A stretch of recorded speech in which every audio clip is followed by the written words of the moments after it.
All right, here we go. Well, since we started this show, we covered a lot of songs, from hard rock music to country love songs. Oh, baby, we talk about music every Monday live. If you don't join us, we will die. Karate chop. Wow.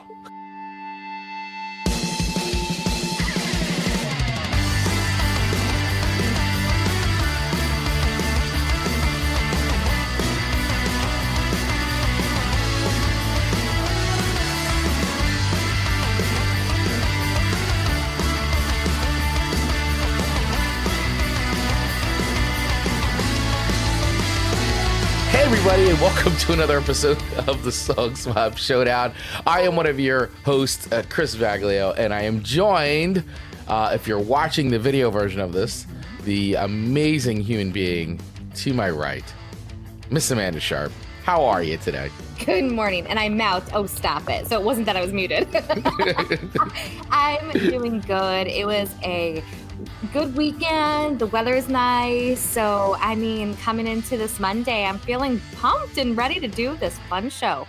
Yes, we have another fun show all lined up and ready to go for you all today. So much show, so much to get to. We're so excited. If you are joining us for the very first time, so say you are scrolling through Spotify or Apple Podcasts, or maybe you saw one of our thumbnails on YouTube and you're like, what the heck is Song Swap Showdown? What is the show about? Well, friends, let me tell you. Welcome. So, welcome. First of all, welcome, friends. Second of all, Song Swap Showdown. So what do? Each and every week, we swap 3 songs each with each other, Amanda and I. So we try to pick 3 songs that we don't think the others heard before, and the show is normally theme-based. And actually, when we first started the show, we weren't theme-based. Correct. We were simply sharing songs with each other that we don't think the others heard before. But slowly but surely over time, themes became a thing because our community loves it. So we listened. So we started doing the themes. And so here we are. So every week we each swap 3 songs based on a theme that we don't think the others heard before. And then we rate those songs on a scale of 1 to 5 records, with 1 being a dumpster fire of a song. Get it out of here. Throw it away. Light it on fire. All the way up to 5 records, which is heavenly music to our ears, going on the eternity playlist. The playlist that we would want to listen to over and over and over again. That's right. We'll never get sick of those songs. Never. That's a 5-record song. That is a 5-record song. Yeah. And we've surprisingly had a handful so far. We started season 1. Listen, we're in season 3, everyone. If you're new here, we are not new. And we are so glad that you stumbled upon us, however that happened. But if you aren't new and you've been with us from the beginning, you'll know that both Chris and I's music taste has changed significantly. Our ears hear things differently, and we're much more open-minded because there were some 1 records in the very beginning. Yeah, if you go back to very early episodes of the show, which are still available on all the platforms and also on YouTube, they're all there. You can definitely see how our musical tastes have opened up and expanded through doing this show. So I'm just saying, we've become much more open-minded to each other's music choices. Although we do have a lot of crossover, like there's certain things we do enjoy. But when it comes to some of the things like your harder country stuff or my heavier stuff, it's we are both very generous with each other. And funny you should mention country today, because mine is pretty country heavy. That is right. My list of 3 songs this week was you went full country. Yeah, you went deep country. I wanted to gauge your country because I feel like I've been doing some good country choices for you the last few months. I feel like yeah. And so I'm gonna take this opportunity to trial and error. Yeah, we're gonna trial and error. Get some pieces to the puzzle of how country can Chris go. How country can Chris go? Well, you're gonna find out. You're gonna find out. So as I said, every week we do a theme. And what we actually instituted now here at the show is we spin a wheel of themes at the end of every show to pick next week's theme. So you want to make sure that you listen all the way to the end, so that way you can see what next week's theme could be, because you have to watch. Or if you want to actually contribute to the wheel of themes, all you have to do is go join our Facebook group and contribute, because a lot of the themes that are on the wheel, I'd say about 80% of the themes on the wheel are submitted from our community, and then the rest are ones that Amanda and I, our ever-growing notebook of themes, we've thrown on there. So make sure you stay tuned to the end to get to the wheel of themes, which leads me to this, Amanda. Yes. What is... I mean, spoiler alert, once again, if you saw the title and you landed on this, you're like, oh, I know what this episode's about. But if you just, Russian roulette and you're just, picking random podcast episodes, what is this week's theme? This week's theme is all about location. How did we interpret location? Well, you'll have to buckle in and find out. Is it a physical place? Is it a place in our minds? I mean, location could have been a lot of things. Yeah. I was excited when this came out. And this week I went very literal, though. I did physical locations. Yeah, I did physical locations too, actually. I believe all my songs are about, I think they're all cities. I think all 6 of ours are. And so we've got our community, though, on our Facebook group, though, really had some good suggestions that weren't necessarily location based, like physical location. And you actually chose a song that was recommended on that list. Maybe it was on your list before, maybe it was added after. We'll have to see. You'll have to wait and hear the story. Have to hear the story. Yeah, so this was actually I had a lot of fun actually putting this together, because I didn't realize actually how many songs are about cities, locations, places, everything. And I didn't realize how many of them I actually really like. This was just really, really hard to narrow down, as I feel like I say every week. But some themes, it's like you just don't even realize how many of a certain song or type of song, like in this case, songs about locations, places, all that, like how many you actually like and listen to with like subconsciously, until you really sit down and start thinking about like, wow, there are a lot of songs, which it makes a lot of sense because, and throughout the years since we've been doing this show, like we talk about the stories and the inspiration. Yes. And a lot of times it's from traveling, it's from being in this restaurant or this cafe at this place, or driving through, or, a lot of artists are on tour. So it's like they're always going to different places and meeting new people and having experience. So it only makes sense that cities, places would be an inspiration to many, many of our favorite artists. And of course they would write songs about it. Why wouldn't they? And I feel like Billy Joel does that a lot. Yeah, well, being a New Yorker. Yeah. I mean, it's true, though. I mean, a lot of his songs are very much about New York, but it makes a lot of sense. I mean, New York, and I think, too, when you actually put in, if you put in, the words New York in Spotify, for instance, kidding. The reams and reams and reams of songs that come up in that search query, it's amazing how New York itself, just that state, or actually city, New York City itself, is an inspiration to so many singers and songwriters. When you think about all the places on earth, it's so nuts. True. It's pretty crazy. It's pretty crazy. So we got, so if you're watching us live, we always encourage people to comment, play along with us on the show, give us your song ratings, give us your opinions. Did you like it? Did you not like it? And let us know your song suggestions. So we have a few friends checking in, few great friends of the show. Our good buddy Ian from Australia checking in with his song picks, as he's been doing almost the last couple months, giving us song picks for Amanda and I. So his suggestions for me to check out are Bow River by Cold Chisel, Solid Rock by Goanna. I'm going to go Goanna? That sounds good. And KHE San by Cold Chisel. I am probably saying that wrong, but those are my 3 suggestions for me. And for Amanda, his 3 picks for Amanda are A Pub with No Beer by Slim Dusty. Ooh, what a name. Your favorite name. Slim Dusty. I Still Call Australia Home by Peter Allen, and I've Been Everywhere by Lucky Star. Yep. That's talking about no location, but every location. Location. Look at that. Poetic. I love it.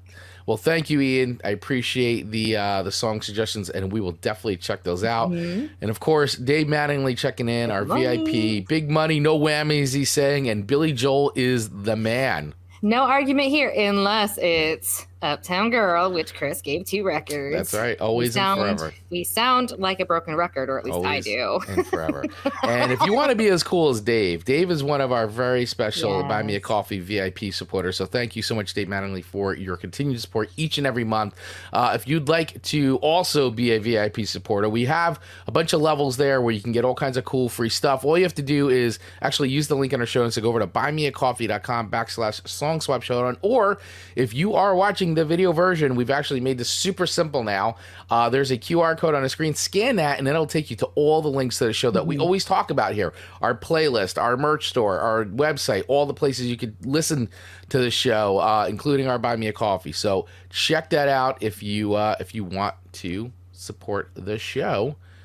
And with all of that being said, Amanda, let's do our show. Let's do the show.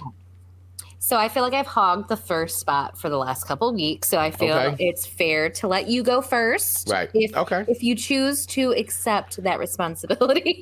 I choose to accept that responsibility. I will kick us off first because I got to tell you, one of the things that I liked about the artist that you sent me today, more than anything, was the album cover for this. It's fun. Yeah, I was just trying to bring this up because I wanted to show everybody if they hadn't seen this. I think it's amazing. I don't know why, but there's something very very cool about it. Let me see if I can. I think it's great for the time that the song came out. It just is very fitting. No, it's very. I mean, it's like, why wouldn't this be the cover of this record? Oh man, I just gotta find. So anyway, we're talking about. While I'm looking for this, we're talking about Marty Robbins' El Paso. What a song! This is to me like when I think of typical, like, real country, like, this is definitely like sitting around the campfire. This is like cowboy country. Yes. Like, I guess that's what I would call it, right? I think that's a very here we go. Simple description for somebody who doesn't know this song yet. I mean, look at this cover. Marty Robbins, gunfighter ballads and trail songs. Sorry, and he's just like totally dressed up like a cowboy, dressed up like the Man in Black. His like it doesn't get any more ballads. I mean, can you imagine this? Somebody must have had to have done a parody of this cover at some point. Oh, I'm sure. And incidentally, we talked about Elvis's movies last week. Yeah. This is something that I could have seen Elvis. Just put Elvis's face on that. And right. You could almost see it being one of his cheesy movie covers. This is amazing. Like, I don't know. I got to tell you, this is I love this cover. I just think it's great. Can you imagine a cover like I don't think this is I mean, this is 1959 is when this came out. So it's like, this cover would never come out today. I don't think it would pass. No. It wouldn't pass muster. Not at all. Not at all. And the simplicity of it too is just hilarious. Yeah, it's just like, what color is that? Like it's like pink. Pink. It may have been red at one point. I mean, it makes sense though. It's like the 50s, right? So you got the kitsch, but then he's got the all black on, so it really pops. Marty be popping. Marty be popping. But then it's funny. So that's pink, but then you look at Spotify and it's like red. So it's bizarre.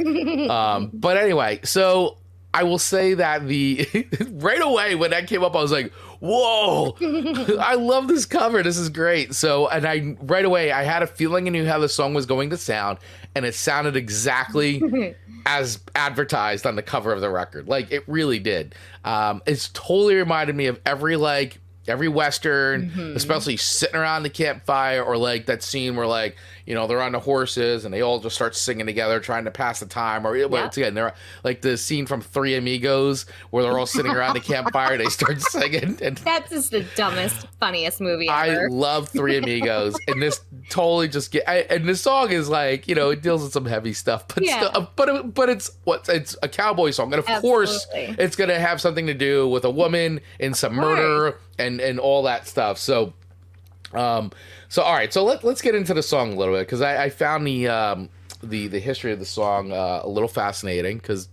as always, this is great. As always.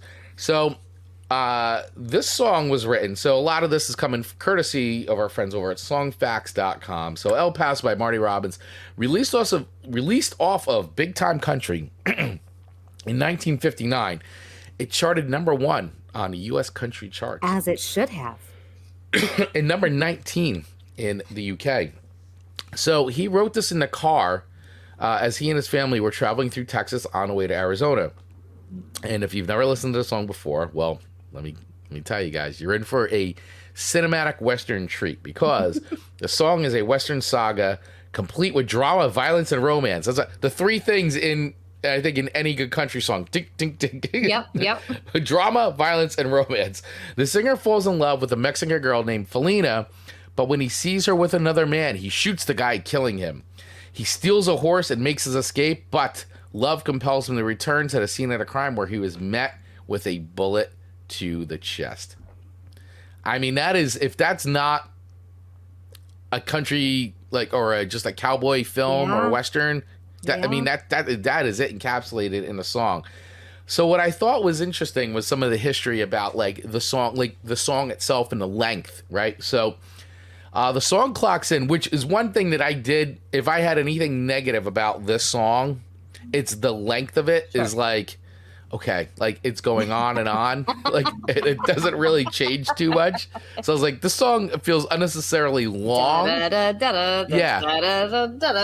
So I understand this next bit of history, which is at 4 minutes and 40 seconds, the song was exceptionally long by pop standards. Mm-hmm. Columbia Records bucked the convention in October 1959 and released it as a single at that length anyway. And the decision paid off when the song topped the Hot 100 the first week of 1960, making it the first time a song longer than 4 minutes hit #1 on that tally, and it was a #1 country. El Paso was over a minute longer than any #1 on the Hot 100 that year. Georgia on My Mind by Ray Charles was the second longest at 3 minutes and 37 seconds. And it was also another little bit about this song as well, which I also found interesting, because the song was actually so popular that he actually almost made a trilogy. He actually made a trilogy out of these songs. So in 1966, he followed it up with the song Felina from El Paso, which is an 8-minute piece that told the story of the girl who the original narrator was hopelessly in love with, and how she commits suicide with his gun after the aforementioned dying kiss. So it's basically like a prequel and then a sequel to I did not know this. To the end of that song. And then he visited the city again in El Paso City, a sequel of sorts, in 1976. So he kind of made a little trilogy of that El Paso song. That's fun. And also, just for any music nerds out there too, of note, is that El Paso was actually produced by Don Law, who is the man who produced the only known recordings of blues legendary guitarist that influenced generations and generations of artists, Robert Johnson, in the late 1930s. So that's just a little bit of cool, through, the only man who has actually produced any of the only known recordings of Robert Johnson produced El Paso. So I thought that was a little cool. About that length too. So this was another little funny thing I saw today, is that the song, it said originally clocked. So when Marty Robbins showed up with El Paso, which clocked in at 4 minutes and 37 seconds, the powers that be at his label Columbia released an edited version that was much shorter, and put Robbins' unedited version on the B side of the 45. DJ started playing the long version instead of the side A edit, and it became a hit. I got a feeling that, and a lot of times you'll hear DJs will say they probably preferred the longer version, because that meant they could go up and go take a break. Yeah, then go to the bathroom, they could get something to eat. For sure. It gave them a break. That's fantastic. More than likely, that's the reason. So, all right, so let me just play a little bit of this, because I felt, like I said, I wanted to share some of the history I found, because I think a lot of times the stories behind the music, behind the creation of these songs, is sometimes better than the actual song. But it's interesting to see how people come up. So let's hear a little bit of El Paso by Marty Robbins. I love the guitar. I love the guitar playing in this, by the way. I think this is good. Out in the West Texas town of El Paso, I fell in love with a Mexican girl. I mean, it tells a story. Nighttime would find me in Rose's cantina. Music would play and Felina would whirl. Felina would whirl. It's like Young Guns. Like, you ever seen, Blacker like, than night were the eyes of Felina. There's that. Wicked and evil while casting a spell. Reminds me of Young Guns too, because it's like, I remember that part when they go to like hide in that like Mexican villa for a bit, like the little town, and like he falls in love. Like it's got that feel. It's got that feel. So very traditional country. Like totally gives me like images of like Roy Rogers and like. Absolutely. Like I don't think it gets more. This is like like I said it before, like cowboy country. Mm-hmm. So, all right. So where do I rate this? I love the narrative of this because yes, I immediately was like, wow, this is very cinematic. I could see this is like any Western film, like even like Clint Eastwood's like Man with No Name a little bit. Yeah. Has that flavor to it. But I'm ready with my paper and pencil. And by the way, just to keep track here, is that you're currently 4-2. Yeah, I am. And I am 2-4. And that's where I was like, I got some room to play this week. You got some room to play, yeah. So by the way, we've been keeping track of who's. We start keeping track of who's when we tally up the ratings, who's got the better score. So far, Amanda's in the lead. So where do I put this? So like the story, love the record cover. Mm-hmm, mm-hmm. My only negative thing about the song is, and we just talked about it a little bit, is the length. Mm-hmm. I think, and it's very repetitive. It really, but I love the guitar playing. I love that flamenco. Like I think that is it's very beautiful sounding. I love the recording, the production style.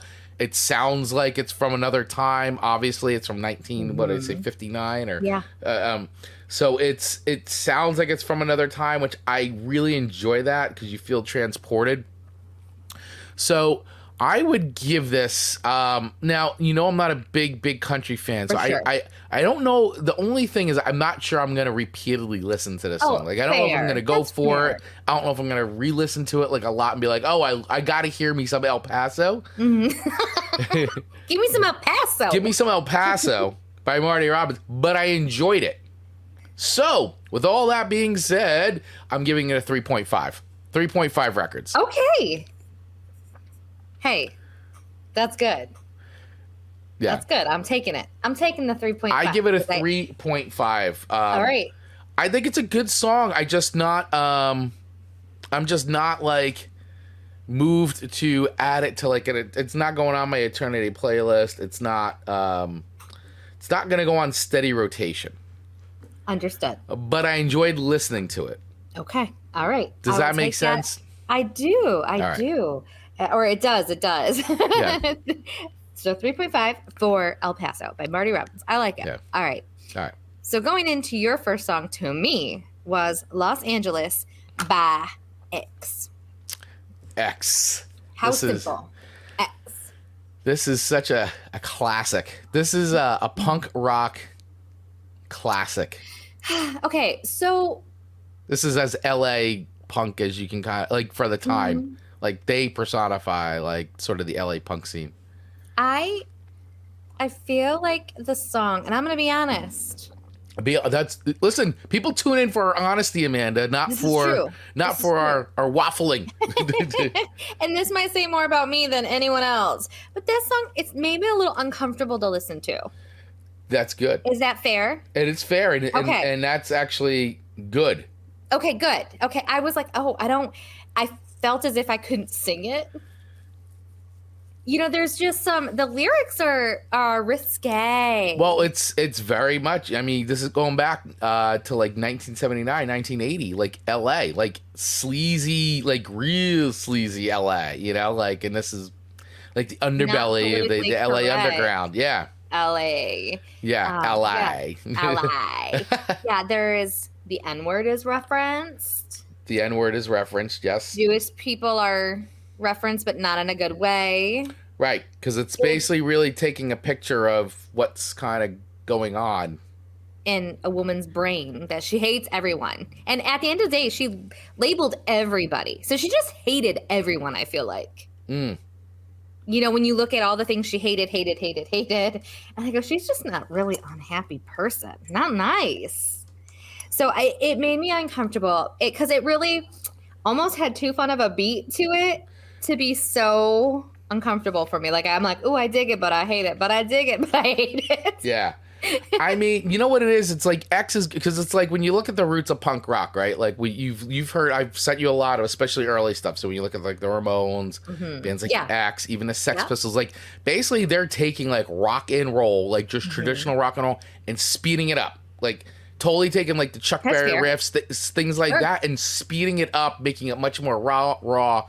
And that was one of the things I loved about X, especially early X, is that they take a lot of almost like Chuck Billy-esque riffs and just completely like speed it up and make it more raw. I mean, that's really at the end of the day what punk rock, like especially early punk rock, kind of like did, you know? So the tune itself I thought was catchy. I liked it. I liked hearing guy and girl singing it. That was fun. It is a guy and a girl singing it, right? Okay. Yeah, so Exene Cervenka and John Doe. Okay, so it's my real issue with it is, do you think it could be written today and sung today? I do think it could be written today, and I think that there's variations of this song has been written today by other artists, especially in hip hop, when you look at a lot of these lyrics. Because, I mean, honestly, at the end of the day, I mean, yeah, the song is about a very racist person who feels compelled to leave the city for a less diverse environment. It's not about a real person, but a type of person Exene Cervenka came across. So she's wrote the song. So she explained how the song is not to be taken as an endorsement of this behavior. She told BAM in 1980, Los Angeles is supposed to be this racist song you wouldn't write, right? If you're truthful about the character you'd write, you'd hate everybody. But she didn't really hate everybody. And it's not it's not about her. She's like, people don't understand. When you read a book, you don't think the narrator is the person who wrote the book. There's a separation. She said that basically, you know, this is covering the shady characters on unsavory places instead of the glamorous side of commonly portrayed in the media about Los Angeles. So, you know, it's more or less about like people that she's met that have this like perception and they got to get out of it. And so that's kind of where, you know, that's where the song kind of came from. Yeah, there was no fluff to the lyrics. There was no thought to saying, how can we say it clever? But that's punk rock. It was just, I don't want to keep using the word uncomfortable, but I mean, I'm like, it seems so. But it should make you uncomfortable because that's what punk rock should do. It's like, it's making you think and it's making you be like, wow, this is like for real. Like there's no sugarcoating these lyrics. This is how people are. And, you know, and this is what we feel, and this is our environment, and you know, and not everything is sunshine and rainbows, you know, and that's what makes punk rock sort of a different genre of music. Is like they're making music, but it's actually, you know, about their environment, their culture, right there. Activism, you know, and if you look at hip hop, especially early, I mean, you know, the songs are about the neighborhoods they grew, like everything. Yeah, you know, it's so true. There people are writing music from where they're coming from, you know, and we're talking about locations, and Los Angeles in, you know, the 70s and 80s wasn't very savory. Have you ever been to Los Angeles? I've been to Los Angeles a bunch of times. Have you really? I've never been. It should probably come to no surprise. I love the West Coast. I've never been. El Paso is as far west as I've ever went. Yeah. El Paso. I've only been to Texas once. I was in Dallas. We lived in El Paso for 4 years. For like 48 hours I was in Dallas. That's about it. It's a huge state. Yeah. Drive through it a couple times and you have a whole different feeling about it. Yeah. All right. So it was difficult rating this song because there's I'm going to like it and sing it and be oblivious to what I'm singing. Yeah. Because it's catchy. Well, that's it. You know, it's a really catchy song. It is. But when I'm dissecting all of it, I'm going, I could not be just chilling in my car. It's super hooky. 4-way stop singing this without people going. What's she singing? I might get in trouble. You might. So I feel like I have to listen to this song with caution and around a certain crowd or alone. I mean, am I wrong about that? No, I mean, I think that it's like, listen, it's a song and it's a real song, and I think you may have to be careful about where you're belting out these lyrics because it may be quickly taken out of context. Go listen to Song Swap Showdown. I swear I'm not being mean. All right. So I'm a little conflicted with my rating because I do like the song, but I also I'm sensitive to the song for all the reasons that we already discussed. So I think I'm going to give this a 3.8. Okay. Yeah. Because I'm not going to listen to it really a ton.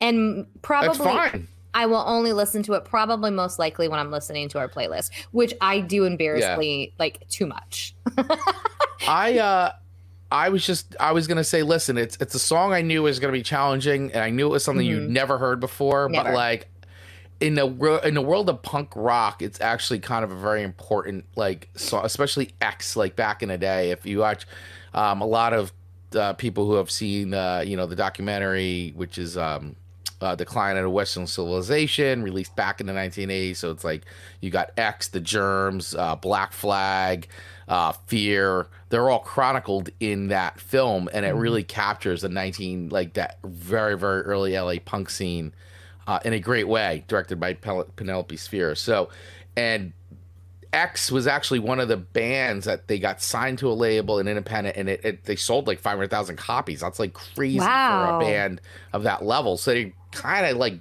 blew up, and sure. And so they're definitely and X marks the spot as far as a landmark punk record, punk album, and getting a lot of people into oh, what is this sound that's going on in LA? It's West Coast punk kind of thing. Sure. So anyway, I knew it was going to be a challenging song for you, but I actually you gave it a higher rating than I thought you would. Okay, so that's good. Yeah, so you gave it a 3.8, right? That's what we're rating down. All right, so it's 3.8.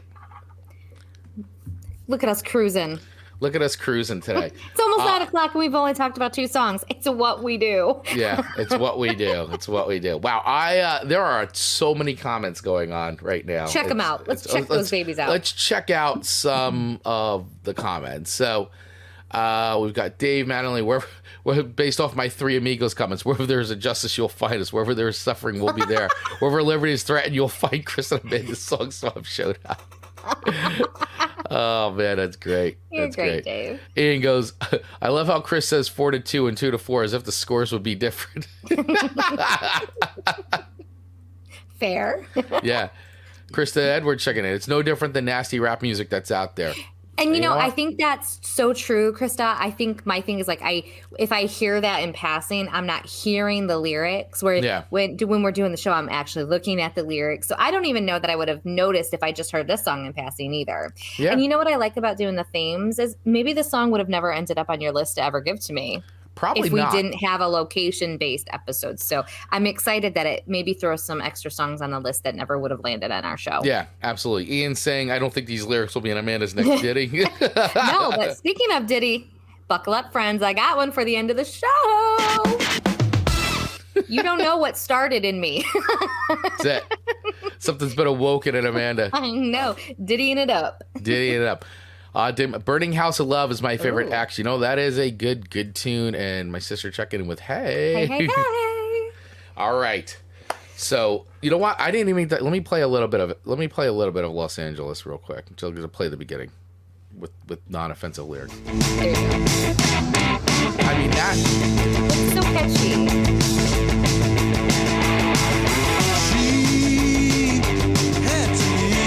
She had to leave.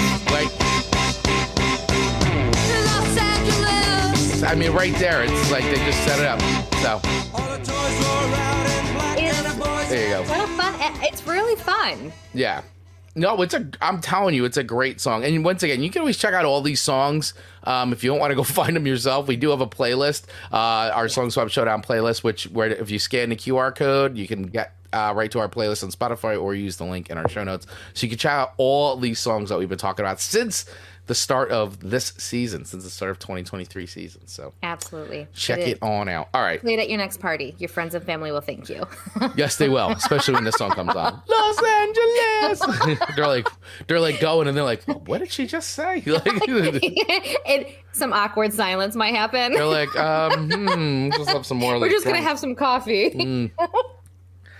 All right, so your next song to me is a song by Leanne Womack, with Jason Sellers, A Little Past Little Rock, which I found out Jason Sellers was her ex-husband, by the way. See ya. So I was like, dang, that's kind of risky. I like that. It's like, okay, so this song, Leanne Womack, so basically the song was written, so I found out a little bit about the song. So it's written by Brett Jones, Tony Lane, and Jess Brown, and is recorded by Leanne Womack. It was released in June of 1998 as the first single from her album, Some Things I Know. The song peaked at number 2 on U.S. Billboard's Hot Country Singles and Tracks chart behind Wide Open Spaces by the Dixie Chicks. Such a great song. And this is just her third song to miss the top spot, by the way. So she's so close. So close. So close. That's where we talk about all the time. Timing is everything. Right.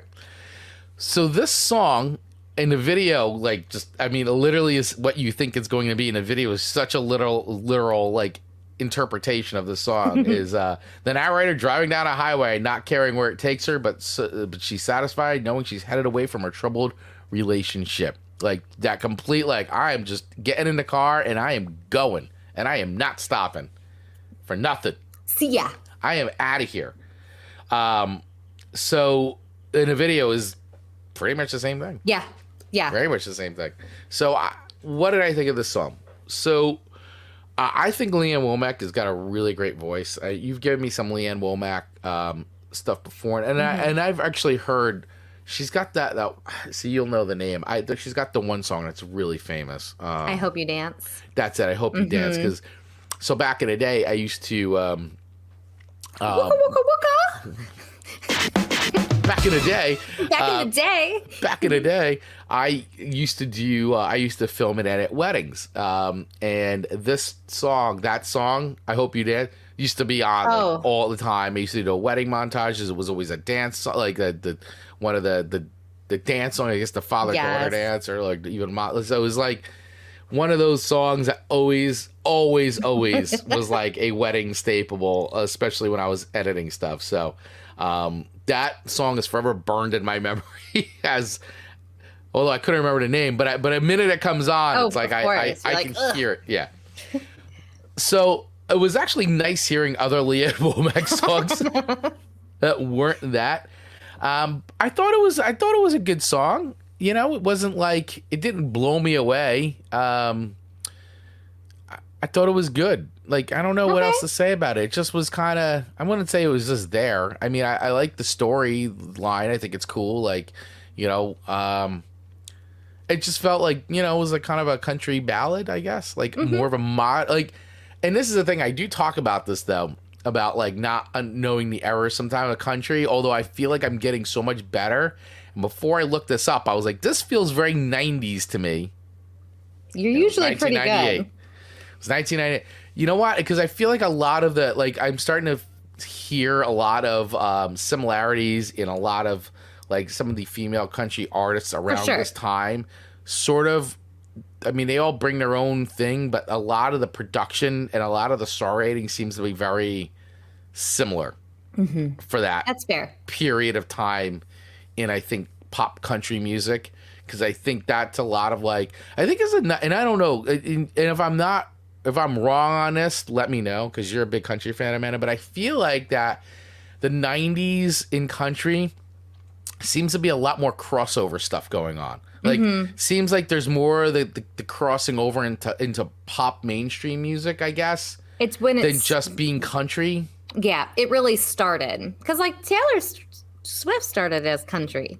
Yeah, that's right. Yeah, she was very, like, her first couple records are very, like, kind of country. Yeah, now look at her. So there was that transitioning from, it could land in, like, two different charts. Yeah.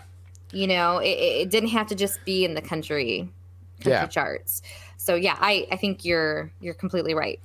So I didn't hate the song, but I didn't love it. Okay. Right? That's okay. I mean, I don't, you know, it's just one of those. I felt like it was a nice song. You know, I don't know what else more to say about it. I mean, I think it's a nice song. Like it's like, oh, that's nice. I love I think the lyrics are great. I think she tells a good story. I think you know, as far as that stuff goes, it's good. I don't know if I'd really listen to it again. So I don't know. It's that. Let me play a little bit of it. I don't know. Is there anybody out there? If you guys are all listening, well, I don't know. Do you guys look know at? I'm already jamming to it. You're already jamming out. To I'm already like, I had to leave my life in Dallas. Yeah. Did you guys know this song? Oh yeah, I had to leave my life in Dallas. And every crowd on every corner, and every face I'd see you. She's got a great voice, man. Beautiful voice. So with nothing more than a take a guess, I drove away without looking back. And I guess that's how I got where I am. How many times have I wanted to do that? Going anywhere as fast as More than I probably care to admit. On a live show. Free Rachel, of course.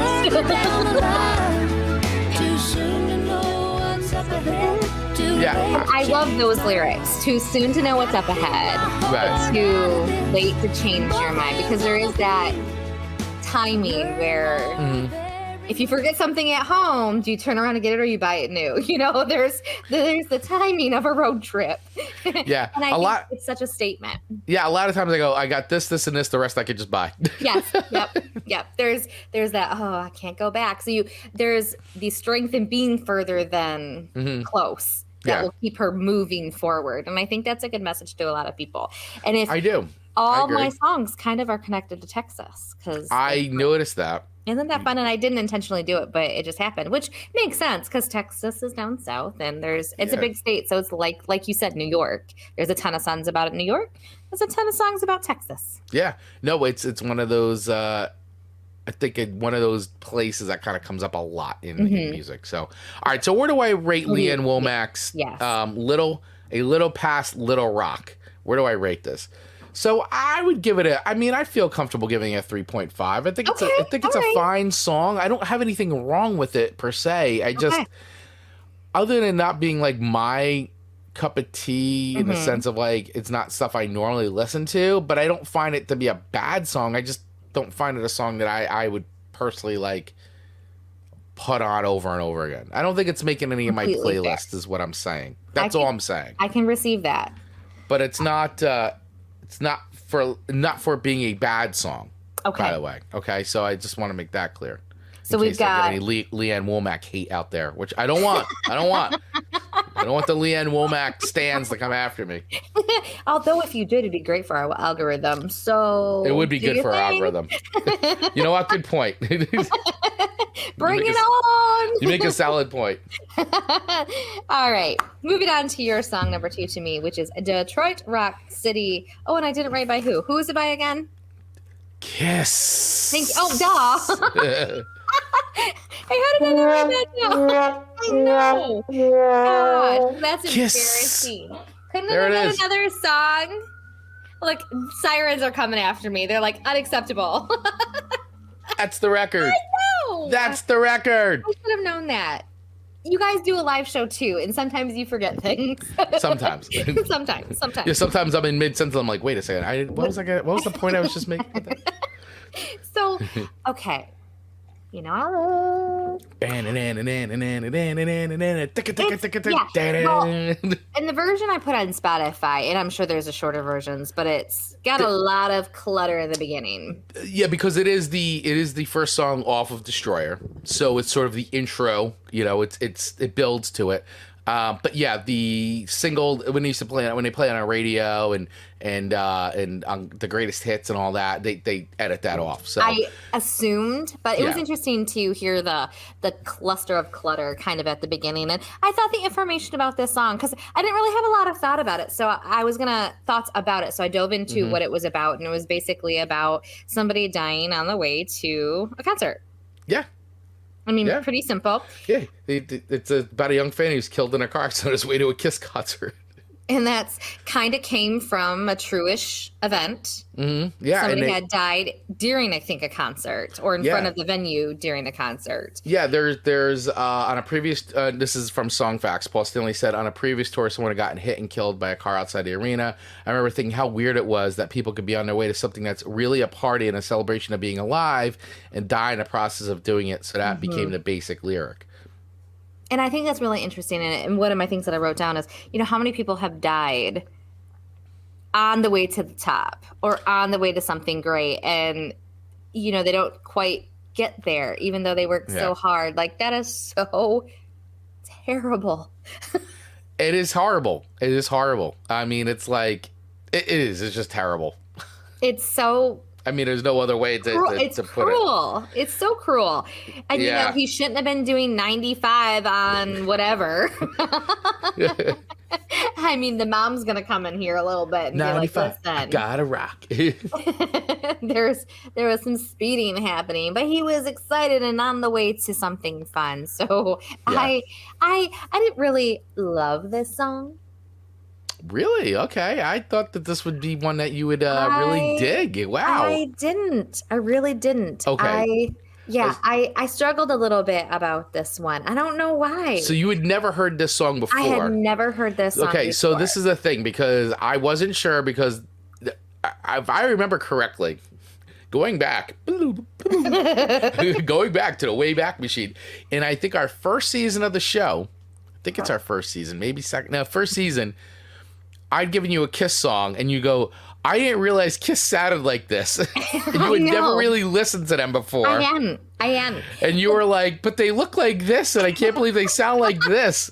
And play up a little something, because not that anyone probably is living under a rock and didn't realize Kiss sounded like how Kiss sounded, but just in case anyone hadn't, the image of Kiss. Barely anyone wouldn't know the image of Kiss. Yeah. All right, hold on. And then,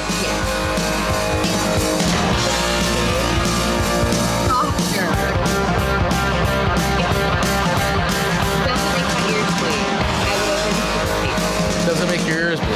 Not at all. I'm feeling tired on Saturday night.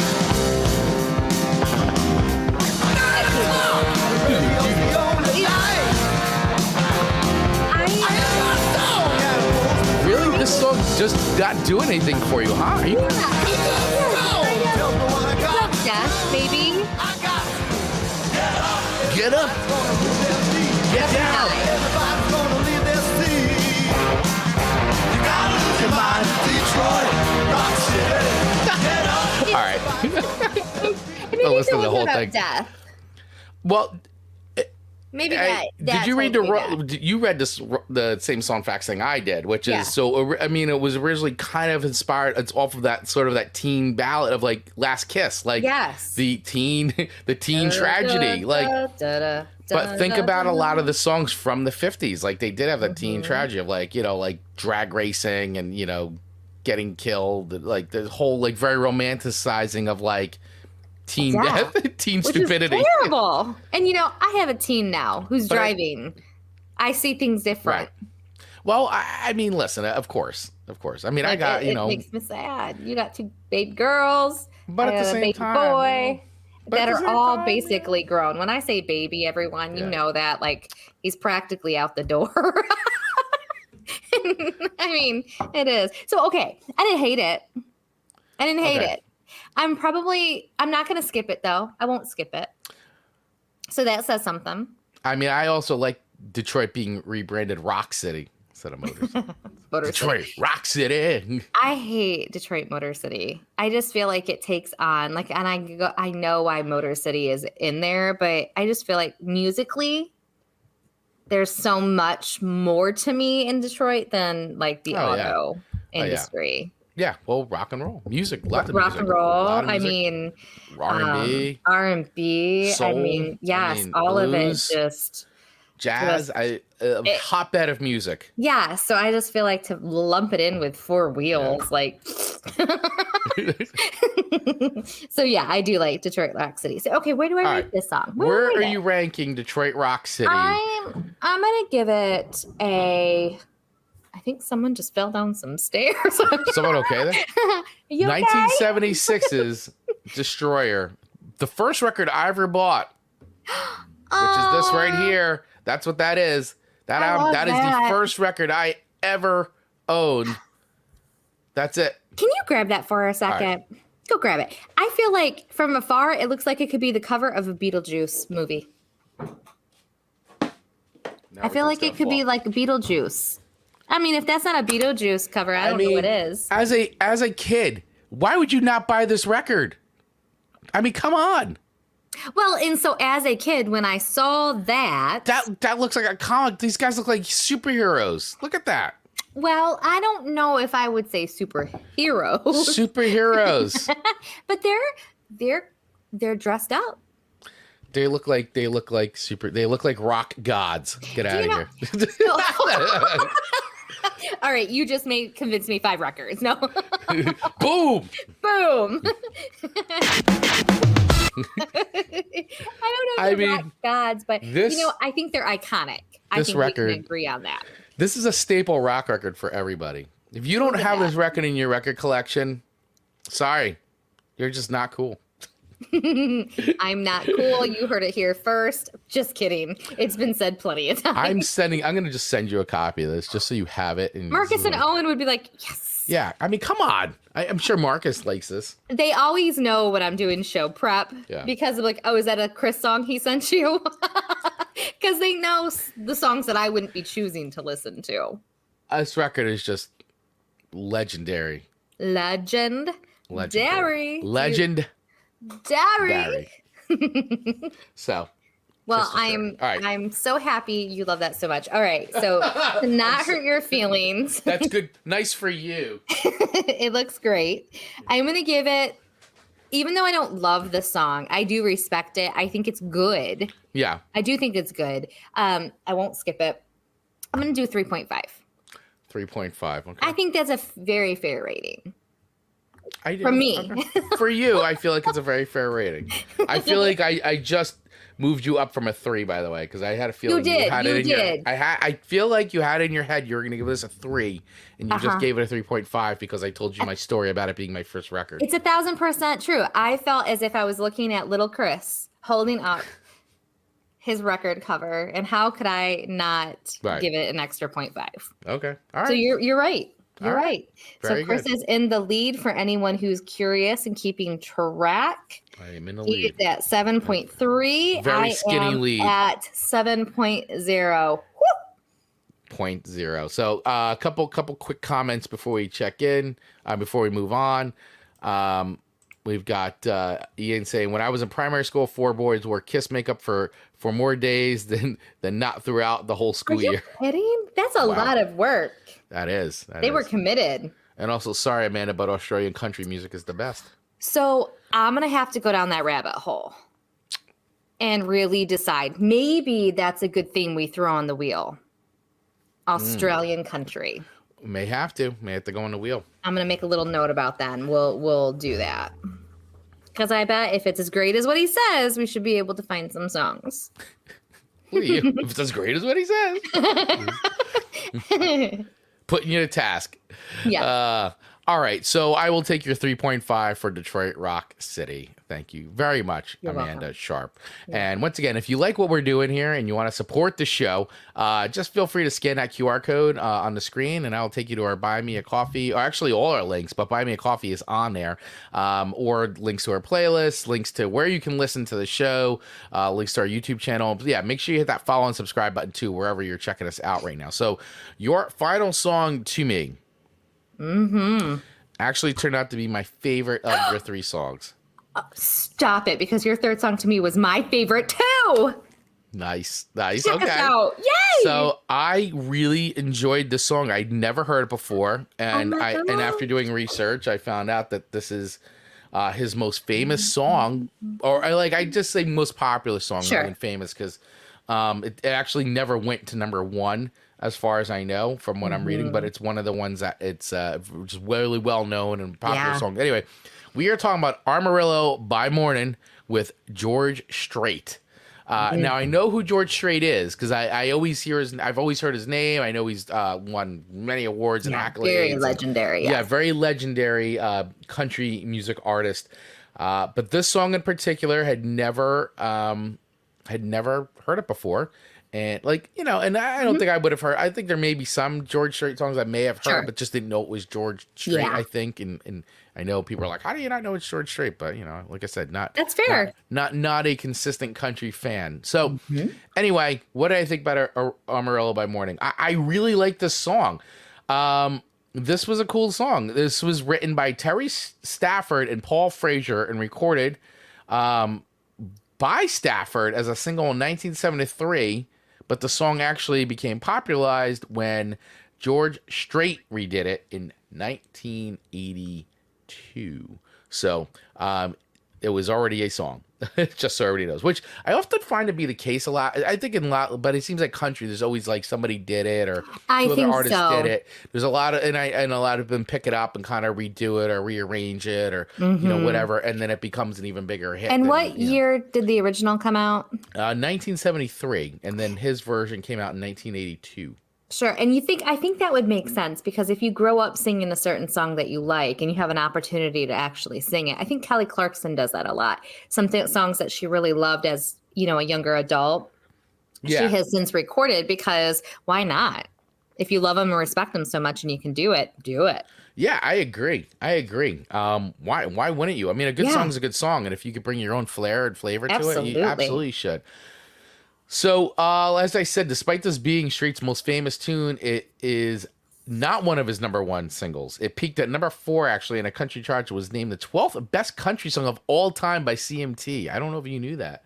That's pretty crazy. I had no idea. He's pretty impressive. Wow. That's quite an achievement. 12th best country song of all time. Now I want to know what they call to be the best country song of all time. CMT. Now just like... Probably something Garth Brooks. I have to look that up. All right. So basically, though, this song, and it's another, I feel very traditional country, right? Everybody always I lost my dog and my girl, and I'm drinking beer on a pickup truck, whatever. Nailed it.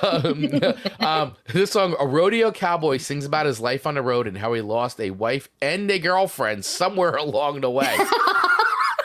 I mean, when you say it like that. I just lost them. They just disappeared. I mean, when you say it like that. They were there and then they were gone. I mean, that would be Marcus. I don't know. I hit a bump and she was gone. So it should be this song was about a Michigan husband who lost his wife along the way.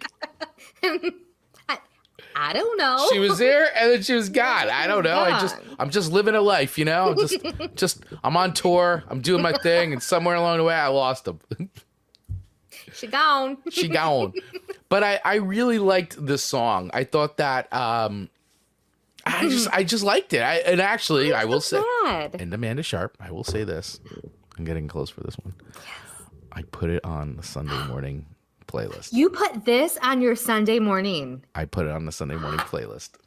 Oh my gosh, that means more to me than any score. Yes, so I put it on the Sunday morning. I did. I really liked this. So I had a, what it is? I had a feel. You know what I'm saying? I had a really good vibe to it. It had a good vibe. You can check it out. They'll be under the couch. That's where I find things. Clever. Marcus, where's Amanda? I don't know. No. Well, last I saw her, she's in the living room. She's sleeping in the vestibule by the dogs. I know. It was a long night. But yeah, I dug this song. Let me play a little bit of it because I don't know if anybody's ever heard it before. If you're not a country fan, I would imagine if you're very into country, you've heard the song. For right? sure. I mean, this sounds like it's like a country staple. 12th greatest country song of all time according to CMT. We gotta find the rest of that list because I really want to know what their top list is. All right, so let's check out a little bit of Amarillo by Morning. And when you said it the way I lost a wife and girlfriend somewhere, like you say it out loud and not singing it, does sound so different. It does, right? And when he's singing it. I'll be bucking at the county fair. There you go. Amarillo by morning. This is like, I don't know. Amarillo, I'll be there. I'm just going to Amarillo. You're somewhere. I'll be there. It lost you along the way. They took my saddle in Houston, broke my leg in Santa Fe. There he goes. This is where he lost him. Lost my wife and a girlfriend somewhere along the way. Can't explain it. It just happened. By the way, he lost his wife and the girlfriend. By the way, I'll never. he had a gumad. Did he have a gumad? Is this gumad? Like, did he have the girlfriend before the wife, or did he have the wife and then lose the wife? It was like, I don't know where she is. I guess I'll just get a girlfriend now, and then I lose her. And I'm not good at keeping them, so I lost her too. Like, where did they go? I'll never be able to unhear that. So every time I hear that song now and sing it, I'm gonna giggle at that line because I've listened to it no less than probably 1,000 times, if I'm being serious, and never just picked it up that she just nonchalantly. They gone. She's just gone. She's gone. Yeah. Oh yeah. Yeah. Here you go. And I bet he didn't lose his dog. You know what? You best believe he did not lose that dog.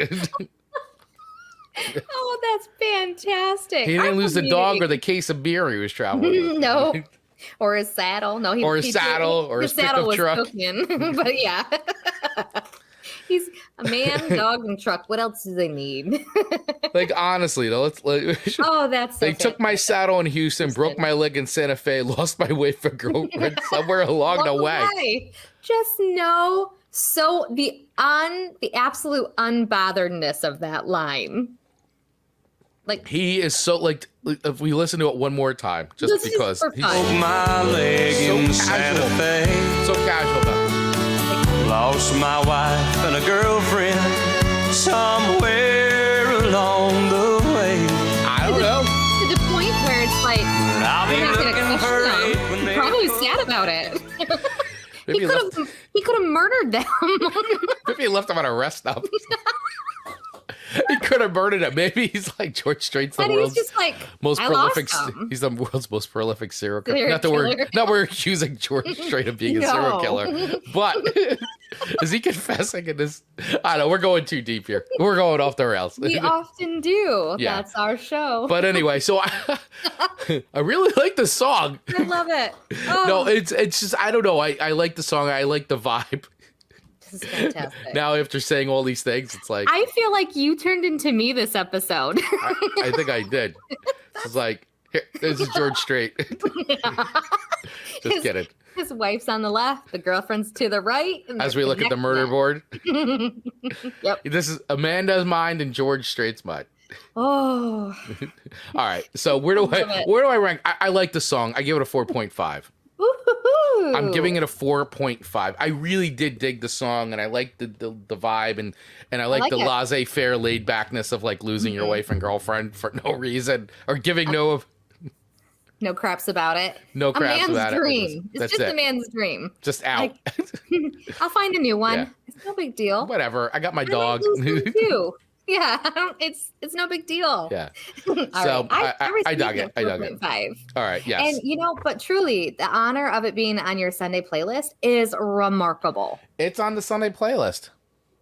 I love it. I love it. All right, Chris, your last and final song to me after that engaging conversation about Amarillo. Thank you. By the way, thank you for everybody for hanging in there on the live stream as you just dealt with that nonsense. That's what they tune in for. Is it? I don't know. That's what you tell me when I go a little crazy. But valid points, Chris Baglio. All right. Your third song to me is California 2005. California. Well, okay. So I gave you by Phantom Planet, but yes. The version I gave you is the version that like the second. That.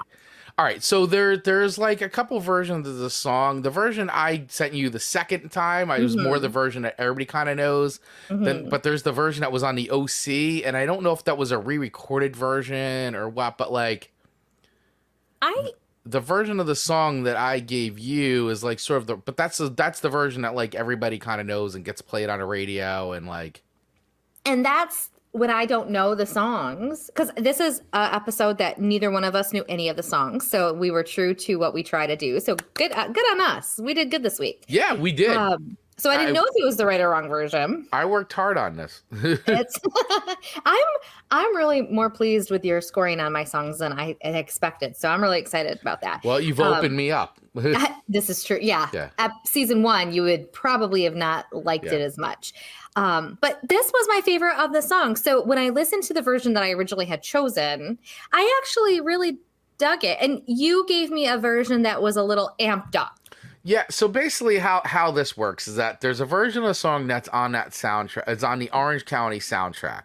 So that was released in 2002 with Colin Hanks and Jack Black, if anybody remembers the movie Orange County.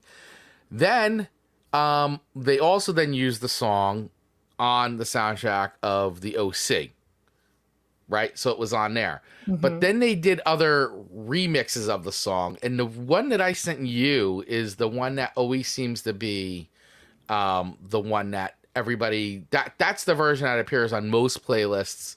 And also, like, if you hear it on the radio. It just... I don't know that version or that mix of the song. So it was sort of remixed along the way. And that's the one that sort of... like Phantom Planet re-released, because the song became big because it was being used in the movie and on the OC. It got big, and they sort of like went in and remixed it. So, and if anybody's, and I don't know if you knew this or not, but this is Jason Schwartzberg from like the actor, Jason Schwartzberg. Sorry, Schwartzman, not Schwartzberg. He's been in all the Wes Anderson movie. Schwartzman. This was his band, and then he has another band, Coconut Records. That's fun. Yeah. Coconut Records. But yeah, so this is but this song was on like heavy MTV rotation, man. Like this video, I sent you the video. This was like all over MTV for a longest time. And you know what was interesting? Okay, so when I listened to the version that I had originally put on our Spotify playlist, because again, I didn't know any better. And we could play the two different versions too. Yeah, I thought like it was super chill. It actually, like, I was really surprised about the time frame. It actually almost had more of like a Wildflower 70s feel to it. When I listened to it, I was like, I really like this. Yet when you sent me the video version and the one that most people would know, I felt like, okay, the visual matched up with where it came out more so than what my ears were hearing. So it was interesting. Yeah, if you listen to like if you even go on Spotify like that, the Chad, I'm gonna say the Chad Blake mix, which is THCA. I'm gonna call it the Chad Blake mix. That's the one that, like, I mean, it's got 135 million like plays, and that's like the number one version on Spotify. Holy smokers! But so 135 million. Yeah, I'd take. It is a popular song, man. I'd take half a mil. Yeah. No, I would take the downloads. How many downloads for Song Swap Showdown? We're at 1 now. You're welcome. Yes, thank you. More than that, everyone. Don't panic. We're not closing up shop tomorrow. No, we have two. We have 2. 3, 1 for every season. Right, there you go. No, I really, this was really my favorite of the 3. I think it was super chill. I think there was something enduring about, I Google machined it a little bit, ended up on Song Facts like we love. And it's just about them going back to where they're from. California. And I felt like I felt a little bit of that when I was listening to it. And how I can relate to that is when we were living in El Paso and when we would have to drive home to visit or whatever we were doing, like, that anticipation of coming home feels like something. It does. Yeah. It's when you've been gone and you're just excited to be home, but there's just a lot of feelings. And so I could kind of just relate to the song a little bit more. It tugged at my feels a little bit more. So I enjoyed it. My feels. So I'm happy with it. Good. I'm happy with it. Okay. But I think I did prefer the first version. All right. So I want to play. So I'm going to play. Which version should I play first? Play your version that you sent me. My version. All right. So here's the this is the Chad Blake mix. This is the one that everybody mostly knows.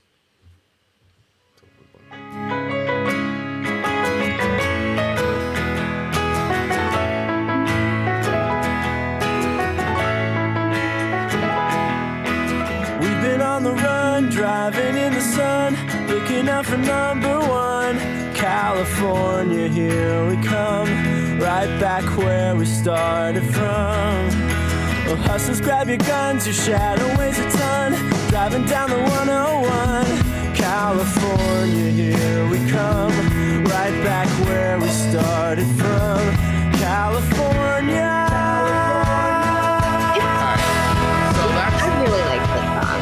That's that version. So here's the version, California 2005, from the OC. I feel like there's some whistle in there, you know? Yeah, way different. Like It is. It's chill. We've been on the run, driving in the sun. Yeah, it's just feels different. Yeah. California, here we come, right back where we started from. Houses, grab your guns, your shadow weighs a ton. Your version sounds more relevant to the time it's from. Yeah, and I get it. Like as far as where we started from. yeah. California. Sounds a little folkier, maybe. Yeah. So there you go. And then Yeah, I dig it. there we go. Do do do do do, and I really like the do do do do do. Yeah. I was hooked. It had a good hook for Amanda. Yes, I thought that you would like the song. I know I was like, I don't think she's ever heard this song before. Never, and I never watched Orange County or OC. Okay. Never. So where do I rate this song, Chris Baglio? I love this song. I absolutely love this song. Incidentally, I do too. And so I'm coming in, I'm giving this a 5 record for the version that I like. Right. 5 records. And I would give, I'm not going to tally it, but I would give the version that you wanted me to listen to. By mistake, I didn't. I would probably give that one a 4.5, but I really like the others. So for this show, though, we're going with 5, which means, Chris Baglio, you are the winner for the theme locations, which is surprising because you actually gave me much higher than I thought. Yeah, well, I really like the George Strait song, to be honest. I really liked it. I mean, I thought it was a cool song. Me in. Yeah, I really love that song, California. I have a lot. You asked about me being in LA, and I've been to the West Coast a bunch of times, and this is I have this like great West Coast mix. I didn't make this West Coast mix. It was actually found on Spotify. Someone made it. It's all songs about California and West Coast. And this song is like on there as well as the Coconut Records songs, like West Coast it's called. And I drove around the PCH, the Pacific Coast Highway, and it's just like every time I hear this song, I absolutely love California. Like I love it. Interesting. I'll have to go there someday. And I feel like I can't get there enough. I got to get back. I'm like dying. I even told my wife the other day, I'm like, I got to get back to California. I love it. So interesting. And I hear this song and boom, I'm like you're right feeling back. it. Yeah, I'm like right back there. So very good. Very sentimental about California. Well, maybe one day with a couple more downloads, maybe we can go there and do a show. That would be great. Live from Amoeba Records. Do your thing. Yeah. Help us get there. Like, subscribe, follow. All those things. Yeah, do all those things. All right, so that brings my record to 3 and 4. Yes. And Amanda now is 4 and 3. And Ian's in the comments being a little sassy with his funniness. So funny. I love it. Oh, Ian, you're great. Appreciate you, buddy. All right. Well, great show. This is great. We now, for all those that have hung in there. This has been a little longer. We say that every week. Yeah. We are now going to spin the wheel of themes. The wheel of themes. And don't forget, we got that jingle. The jingle's coming. Do you want to do the jingle now, or do you want to do it before Wheel of Thieves? Hang until the end. All right, hang into the very end. Hang into the very, very end. To hear Amanda's new jingle. But here, we're going to spin the wheel. I love this part so much. Wheel of Thieves.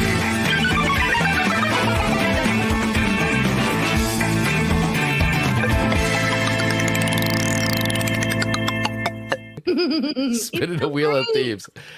All right, so let's do this. Let's spin the wheel of themes and see what our next show theme will be. Let's do it. Let's spin it. What do we got? What's it going to be? No whammies. No whammies. I get so close. Meaningful guiding lyrics. Oh. This was actually submitted by Dave Mattingly. Dave. Meaningful guiding. Ooh. Meaningful guiding lyrics. Okay. All right. Right on. Ooh. Oh, that's gonna be a deep show. It's gonna be very deep. It's gonna Maybe. be so deep. Or yeah. What is your definition of meaningful guiding lyrics? This is true. Guiding could be directional. Very well. There's a lot of ways this could go. I already know where Amanda's head is going. I know, Amanda, you're very much into the Christian music scene. Very much so. Yes. So I already am. But I've already got some goodies too. I've already formulating in my head this noggin of mine. So. Gosh, this is great. Yeah. So, all right. Well, Dave, thank you for that suggestion. And once again, if you would like to get your suggestions in to be added to the Wheel of Themes, just join our Facebook group. Once again, you could use that, the link in our notes, or scan the QR code and join our group for free, 100% free, and submit your Wheel of Show Themes idea, and we will add it to the wheel if it's not on there already. So, for sure. There you go. And what we got? Comment, check it out. Oh, Dave, I am a winner. You're always a winner, Dave. Always a winner. Oh, yeah. Chris's redemption arc has to be done. It's closer. Yeah. It is closer. It is closer. All right, Amanda, without further ado. Okay. All right. Let me get you. This week is inspired by the one and only Elvis, because I love me some Elvis. And you all do too through me. The one and only Elvis. Y'all love a little Elvis. And look, this is the jumpsuit era that I really particularly like. That is a jumpsuit era of Elvis. Your favorite era of Elvis. I mean, just look at how happy we are together. You and Elvis. He doesn't know it, but he looks like he's looking right at you. Right? I mean, he's like, Amanda, this one's for you. Yes. This one's for you. This one's for you. Yes. And this one all is for you that I'm about to sing here. Are we ready? Buckle up, everyone. All right. You might laugh. You might giggle. I don't know. But here, let me fluff the hair. You're getting into character. I love it. Gotta get into the character. All right. I'm going to mute myself. I might cough doing this one because I got to go real hard on it. Whoa. All right. Here we go. Well, since we started this show, we covered a lot of songs, from hard rock music to country love songs. Oh, baby, we talk about music every Monday live. If you don't join us, we will die. Karate chop. Wow. Karate chop. No cheetah, but I had to work it in. no cheetah. Oh my gosh. You had the karate chop. Karate chop. Karate chop. A monster has been made. Yeah. I don't know what to say, you guys, other than just you're probably every week going to have to deal with some sort of shenanigans. Because I'm ready to put the jingle on my Sunday playlist. Ian, you're so great. I love it. His family would be like, good. What are you listening to? You just basically did a murder ballad, because we just died. If you don't listen to us, we're going to die. We're going to die. We're die, literally.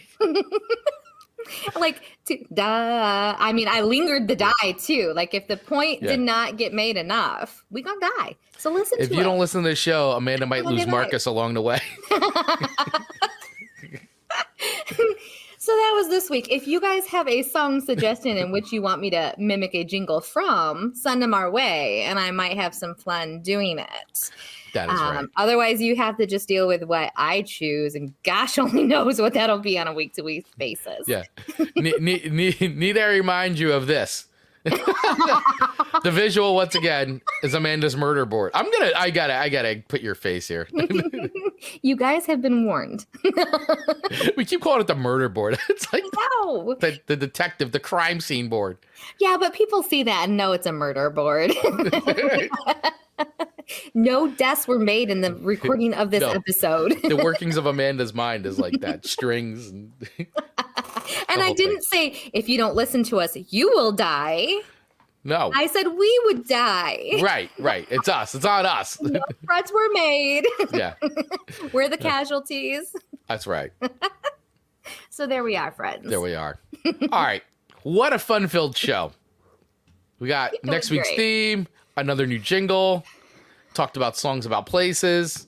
I won an episode finally. What more does one need for a Monday? I mean, it's just out of control. It's off the hook. Well, we hope that you have enjoyed starting your week off with us and checking out our at least a live stream version of Song Swap Showdown. Of course, if you want to check out the replay, or if you're listening to this replay or watching the replay, feel free to hit that share button, the follow button, and also right there on YouTube, hit the subscribe button and the little bell to get notified every single time we go live or drop new videos of the show. And also do the same for your favorite creators as well, because it does help our channels, their channels, all channels, helps creators grow. That 5 seconds it takes to hit the buttons and all that stuff really does make a big difference in the lives of your favorite creators. So please take that short bit of time to do that. And if you want to check out any of the songs in their entirety that we've played here today, featured on the show, check out our Spotify playlist. You can get that by using the links in the show notes below, as well as a link to our Facebook group, which is 100% free to join. So you can do that right now and definitely submit your Song Swap Showdown ideas, show theme ideas via there. Also, we'll be posting about our next episode, so we'd love to hear your song suggestions for songs based on next week's theme of meaningful and guided songs. I'm like my guiding lyrics, meaningful guided lyrics. Sorry, my mind is going. Mm-hmm, I've got a lot of ideas already, so I'm anxious to get involved in that. And of course, follow us on all the social media channels. We are everywhere. TikTok, Instagram, Threads, Twitter, everywhere. Facebook, the Facebooks, the whole thing. We are everywhere. Please follow us at all those accounts, because we're always posting other, sharing clips from the show, and also posting some other little videos. We actually just created a little tribute video to the one and only Tony Bennett, who passed away this past weekend as of the recording of the show. So what an American legend, one of the last of the living crooners. True crooners. Man was all class. Got to meet him in person. Beautiful human being. So we put a little tribute video up to him as well, featuring some facts. So yeah, check out that and some of the other videos we've been posting. Appreciate a like and share on those as well. So Amanda, any final words before we wrap it up here? This was so much fun. Thank you all for tuning in and hanging in there as we do our weekly shenanigans. But that it's fun. Is right. Yeah. No, I appreciate you all. Thank you all so much for watching and listening to the show. And we will see you next week with another new episode of Song Swap Showdown. Have a good one, everyone. Bye, everyone. To get notified every single time we drop a new episode of Chris and Amanda's Song Swap Showdown, just hit that follow button wherever you get your podcasts. If you're interested in becoming a sponsor of the show, please use the email address in our show notes and we'll get right back to you. And last but not least, please feel free to follow us over on our social accounts on Instagram and TikTok at Song Swap Showdown, or join our ever-growing community in our Facebook group by using the link in our show notes. Thanks for listening.